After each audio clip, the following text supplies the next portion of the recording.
Hi, I'm Lee Benz, the Home Scholar, and I wanted to talk to you a minute about testing because not every child is a good test taker. So if you have one of those kids that just doesn't fill in the bubble like other kids, I want you to listen up, okay?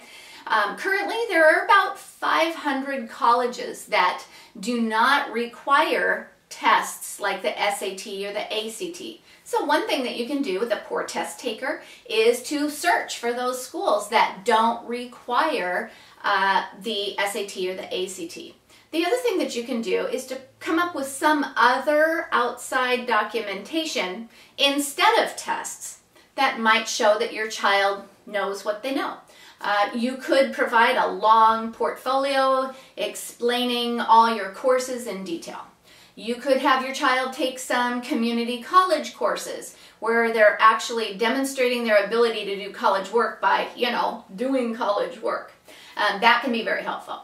The other thing that you can do is to get them into a situation where they will develop a very strong letter of recommendation from some very meaningful sources. Now, often that too is a community college situation where they're interacting maybe with their art professor or their engineering professor, and they're actually doing the hands-on projects with them and getting to know that professor very well. When that person writes a letter of recommendation, it's liable to be very strong. Now remember that as a homeschooler, there may be things that your child does not have, like that fill-in-the-bubble missing ingredient, right?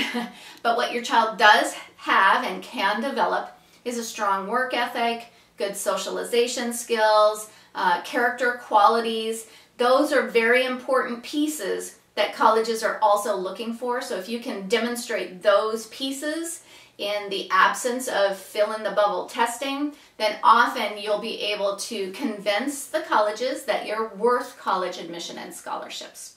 I hope that helps.